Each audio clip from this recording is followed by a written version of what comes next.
invité na biso lelo azali spécial pambate biso na bino toyebaye azali nani pe asala kanini. Comme on a Dauphin Boulamatadi nazali na ba casquette belé. Naza animateur de télévision, artiste comédien, nazali artiste dessinateur, naza encadreur de jeunes, nazali patron d'entreprise Nangai Moko, nazali troisième ya famille ya pas nebelé, ya papa Boulamatadi, Betos Thomas, na maman Yvette Nsonangkanga, natangi maternelle dans une école pilote de la Gombe. Na nini yo? Na mutakale. Na mutakala fort. Pour na botama na mona série 7. Na pena série 7. Alors mais on a ebi na longue maternelle wana primaire na osala na collège Boboto. Na longue collège Boboto tellement mo bulu lekaki mo moke.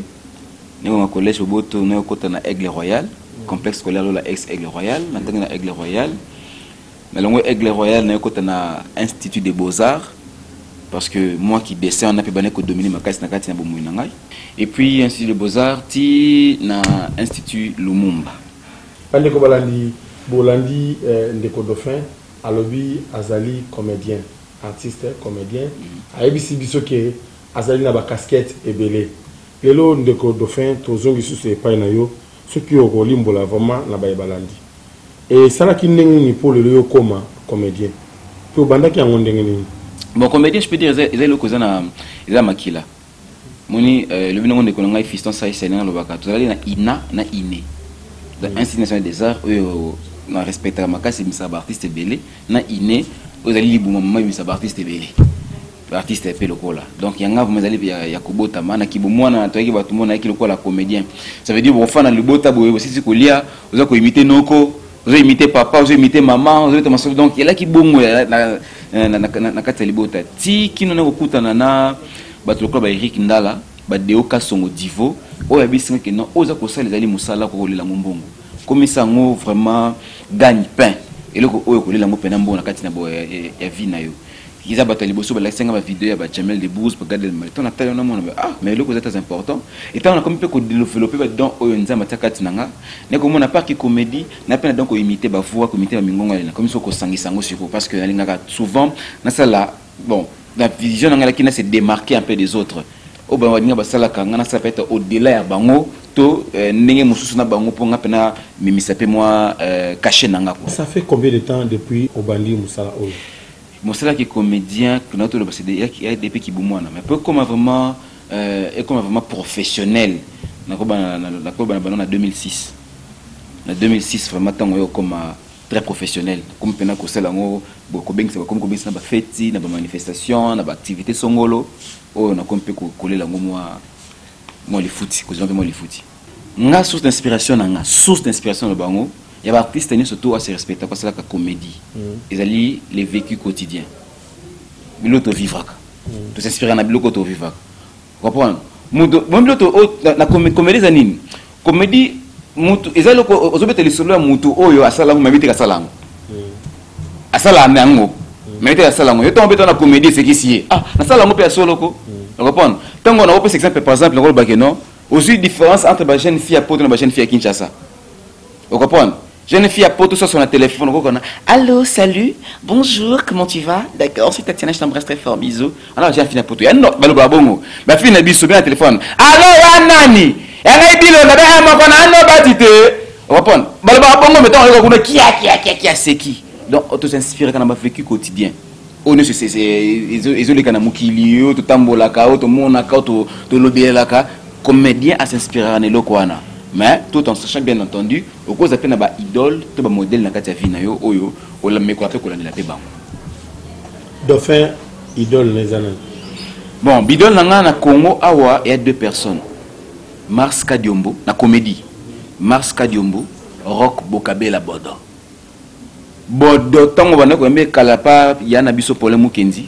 Alors c'est l'émission moko je crois émission qu'on a qui vedette du soir, je crois ça doit être ça. Oh, Bodo alaki obligé chaque invité pour les Mukendi Koyamba, il faut Bodo imiter. Nana mona John Ndoki. Nana mona Bodo Ndoki. Comment est-ce que il est pataka nga jo imiter nga diadi. bon de imita voix vient ngados aucun musicien aucun comédien imita kai mais bon de misa voix ngade le problème que ne pas ngade l'émission mon robot et puis masque du moteur on ça qui mobutu asa ba ki one man show na bino ngai style na ngai yango wana pona kini libanda zeli na Jamel Debbouze na Gad Elmaleh Jamel Debbouze wala loboko moi na Gad Elmaleh bongo vraiment dans modèle on a la vraiment makasi na kati ya bomo ina ngai ba parents na yo ba accepter facilement que dauphin akota na musala o le les métier na yo o le les profession moni bato belé babima na kati vie so sali constat remarquer que balba toujours au départ ba parents balaki d'accord té na pe moko ya ba o wana ba parents balaki d'accord té ba parents bon na biso la culture ba parents africains mais tellement que zala ki loko yaki kati na ko saluer makasi na ki ko imposer ngo et quand les parents ba ko rejoindre esprit na nga idée na nga ba nimi ko accompagner nga na moyo kongo parce que la ki facilité la ki difficile vraiment d'abord ko kota nga na Beaux-Arts maman le bano linga te amona nga dessina ka ko gagner nini bon on va peut-être tout ça la docteur tout la mouvement kata bureau se marque nini tout ça na mais tellement yele ko yaki kati na nga wana ko liko ko pela makasi kati na nga na exploiter ngo. Et puis à un moment donné, les parents vont comprendre que non, voilà, ils ont une vision, moi, on a pas moins que nous, et comme coupé ça, on a organisé Vinanga, tout ça, et puis aller accompagner dans les cabos. Le problème de destination du corps. Ah, mais comment? Oh mon Dieu. Il tourne. De façon que tu disais. Et Violetta, tu fais quoi ça? Dauphin, il faut que on ait casquette en gagnant surtout. On te bat tout à l'heure comme nous tout le bas. Na dessinateur, na dessinateur. Na calapé, bateau baebi. Na babenga na ba ya bateau la bazola na ngonga oyo na ba salon de coiffure na bonga na beta décoration na ba pharmacie na décora na ba yolo na ba kauka na décora. Pour le comment so nza mapamboli mutu, okona ba niveau moko boye, mutu na simbikisi, mutu na komi vewe, mutu na komi bona boye. Ça la biso passe to comprendre que non, nzambe na mokili oyo to na Congo apambola sauté. Donc nzambe nza na Congo apambola ni sauté. So monesko comme na succès net yo boye. Tana mutu no sima kisi. Oui, aussi ma kisi ko. Oh, yo aussi c'est dans ce pas. Yo, ça na RTNC. Kisi, ce qui c'était vewe. Ma bé va congolais ya mwana. Doit faire plusieurs casquettes. Différence c'est là quand je suis comédien, tant on a comédien, ça veut dire comédien musa nanga oyo, ba inviter la kangai na ba activité na toloba, ko seki sabatu. Tant on doit faire na animateur, ça veut dire n'a pas animateur, oh non c'est là on prend émission nanga. Atako, on ko sentir pe qui casquette muso na pe ko zoya quelque chose kana a meka ko assaisonner comme ko bongisa kaka musa na ko sala dauphin nazali encadreur des jeunes okoya pa nanga comme nanga encadreur ba jeunes ba danseurs on appelle ça label nanga comme Okapi agence Okapi oyo na sala ka ba publicité oyo na sala ka encadrement ba jeunes on a une activité on a fikina ba on a na binisa bana ba jeune na kadaka ba on a kadaka ba comédien donc de faire na ba casquette donc ba ça la différence le conseil pour ça nga pour encadrement au zonga de faire conseil au station publicité entreprise na biso ba ko zonga de faire mariage na bali au feti bona bo ya ko sekisa ngai na ko sekisa o de faire na bala au la animation mettre des cérémonies na koya donc voilà ba casquette na différence tango yango c'est là que de faire na la on a zalelo dauphin à ça randeni pour se distinguer. C'est automatique, hein? C'est vraiment automatique. Il y a une discipline dans la vie. Mais quand je suis comédien, quand on a un patron dans cette entreprise, quand on a un animateur à la télévision, animateur à la télévision, quand on a un animateur à la fête, d'ailleurs, automatisme, on a quatre nanga, développement quatre nanga, ou c'est la reine qui se démarque dans le bloc. Parmi bana yo zana bango. Moi na moka lobi ke ngai lelo na sala ka musala oyo, papa na biso dauphin à salaki. Réaction de dauphin. Parce qu'il n'y a pas de succès sans successeur. Nako sepela nango makasi ata mwana nga na bota pona na papa mwana moko Sydney azana 7 ans mais otala mwana ozomona moi qui saï moi qui dauphin moi qui est sobé déjà kata moi de makila alors mwana bongo il faut encadrer déjà parce que na bango vérité lelo moni toza bato oyo nos parents au babiso babota biso peut ba bato ba pesa so chance belete a accompagner na rêve na yo papa kala bobi ya expliquer que non o a imposé a linga o ya lingio sali ngo sali jibe même pe ayima on akati ya nze monemo ko bo éducation mais biso to comprendre que vu la révolution de la modernité vu la technologie les ko venir mo qu'ils ont évolué to bino ceux qui mon za na loko ne mo boni na poto zalaka to encadrer na loko na likabo sa nango tout développer il peut c'est moins possible pour na azala erreur na kati ya vie na ye ngaso na famille to mwana nga ke papa nina sala lokola yo na encourager makasi. Est-ce que là-bas nous sommes préparés wana aussi déjà au préparer relève na lobby pour lui zo kabiso to yebi ngonga te o ko bi maka asiko ke bo yavo koma liboso ya B1 Dauphin aza susté soit ko bi maka di banda RTNC boye Dauphin atiki biso bon on relève à lobby pour préparer un pas anal au moni meilleure instruction et la casse qu'on apprend de loin pour nanga eza analyse mon asana kata vinanga le Dauphin azali danseur na bina apesi la Michael Jackson ils ont Michael Temutu aya à la kisanga danse du fait que naza aza idole nanga du fait que naza lingaka o asalaka ndinga yembaka ndinga lobaka et puis so remarquer kat nanga omona look nanga etambo nanga moi lobeli nanga moi ezali nanga omona moi ki Michael Jackson ezali ezalaka trop fort aza très influent na ebisaka bana nanga ona teyaka bango lelo peso exemple ndeko non moni king kester mener zo sampayo ozi patouziana ozi zoebela. C'est ça un vrai leader. Atika qui est katina bango. Parce que pas parce que MNA a imposé bango parce que mutimona no azali fidèle à fan aza idole il y a leader naï. Et du coup azolinga se comporter comme leader naï. Et l'autre tika nango. Ngam kono ka patouziana zo mba ki ne niveau à king kese mais na kama ko kangi misu te dit que na c'est MNA qui chante. C'est pas MNA qui a chanté mais patouziana forcé il voulait être comme MNA. Au moins muso so le bloquer non, on sentir même nini donc c'est ça. Et non ça ba na ngai. Fobo Zalaka, idole, fan, il y a leader Nabino. C'est pas moi qui dis parce que ils ont une volonté na yote. Ceux qui remarquent que non, ils ont volonté non, ils volonté nanga que non, na copier leader nanga. On sentira moi c'est quel, moi Miki tout le monde qui Dauphin.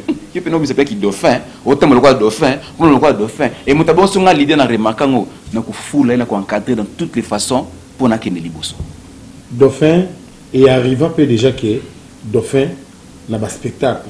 To misala oyo salaka o se pesaka bato na public na yo que Dauphin a travaillé boy et arrivé que ozo ko convaincre le public na oté. Oui, et arrivé là une fois. Au bon batté arrivé une fois. Il me permettait qu'il ngasiko na me ko s'adapter na façon nini. Style on a ça avec un one man show.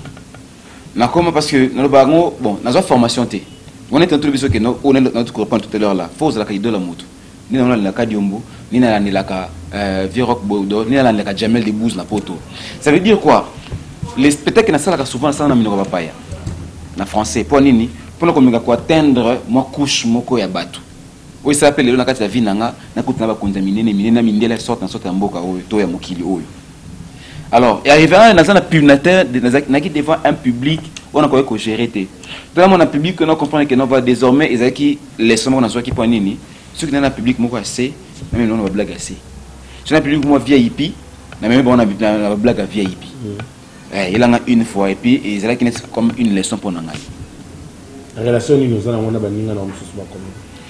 Nous avons parfaite relation. Il y a un moment une émission na B1 show, ils a émission oyo non c'est que c'est la promotion, il y a ba jeunes talents, artistes, comédiens ainsi de suite, mais na kati ya émission nanga na mbaka ba kolo kolo eloko ça veut dire bato ba maliboso pour ne pas même pas meka ko pesa conseil na ba obaza koya sai esobe vie de loin Mars Kadiombo Rock Bodo V12 Joël Barezo nani Samba Micho basé belé na solo kana bango très bien président Elombe bango nyonso tout ba maman surtout maman nanga maman Linga yiko tabi nga bon bébé maman Linga mais maman Linga mon bébé tout cela est bien ba papa Kwedi ba yana ngai Masasi Kabamba cartouche na copie ta ba génération donc ba génération différente na cela na bango très bien génération ba Félix Kisabaka na cela na bango très bien ba Serge Nosso na cela na bango très bien ba César na cela na bango très bien et là on y aurait pas ko sala na métier na il y a comédie mais jusque là au salle l'amté on arrive à ça là c'est la même culture en Boka sur Libanda ça veut dire nettement ba musicien oh Kofi Abeteki LSC oh Jibin Pene Kalalaki Abeti Stade de France oh Abeti ni Bercy Dauphin P ne ba Jamel ba sala un jour billet d'avion producteur à mon ami rêve nanga na termine na micro devant des milliers de blancs ba télémi parce qu'on a dit que mon nom kwango ezali dans un temps comme ma blague nanga on a ça la pona c'est pesa bango na beti pe maman na spectacle où est talent pe monde mobimba et le tekami pe et comprendre pe que souka nango ko rendre ngai heureux donc rêve nanga yangwana ça veut dire na sala na bima na mort papa na kene comme ma culture RDC parce que na bi bongo po nini au moni la comédie ba konzi o baebi na koloba na ezali na chaîne to ko lega ba bengo le grand miroir ba konzi ba ko na baebi comédie na biso et cacher makambo belé à travers la comédie on peut sa message à travers la comédie on peut détruire à travers la comédie on peut instruire donc comédie nationale tout ça la kana alors vu peut-être makambo na katamboka na biso so ba konzi ba ko yeba ba ko sosonati na été ba meka ko sa sosona par exemple tant de faire imiter Kabila Kabange nous ko imiter Etienne Tshisekedi c'est pas pour montrer une particularité à part pour avoir une partie pris quelque part na comédie dans sa union pour na ba mettre même na ba fan nanga pour ça devant mon konzamboka na bien que non na imiter mon konzamboka et moi c'est qui après bon admettons que ici le président Kabila est là nous recevons Etienne Tshisekedi va Mulumba que va-t-il dire na BTP et ba tala rapé ba peut sans confiance parce que ba blague nanga la kamaele pardon on le bandé ni ne Tshisekedi le baga ben justement Kabila Wakabange connaît il est barré au combattant quand il combat pour sa dignité. Je pense qu'effectivement, être cher ou patriote, ou combattant et combattants, nous devons nous unir. Tout tiga boulot, tout songana, pour nous. Il ne faut pas faire comme l'individu de Mobutu, qui a mené les pays par terre. Donc voilà, c'est un peu ça. S'équiper, n'imiter mon président Joseph Kabila. Si admettons si le président Joseph Kabila devait dire un mot, que va-t-il dire? Écoutez, effectivement, nous devons tous nous unir. En ce qui concerne notre pays, à travers la révolution de la modernité, moi je pense, voilà, t'en embêtes mon Kabila, qu'on a chaos, maman livre, chaos. Donc c'est ça, c'est cette confiance qu'ils m'ont donné, parce que dans ça, la comédie, je ne vais pas à la contre de ce qu'ils disent. Dans ma discours, dans bango, mais quoi, saisonner comme améliorer mon qui mouteuse au sale. Donc comprendre que nous sommes capables d'amener cette culture pélibanda. Quand je fais une nouvelle chose à Bruxelles, à Paris, à Londres, je leur dis voici ce qui se passe dans mon pays. Quand tu as vu les gouverneurs de Kinshasa, comment est-ce qu'ils parlent? Donc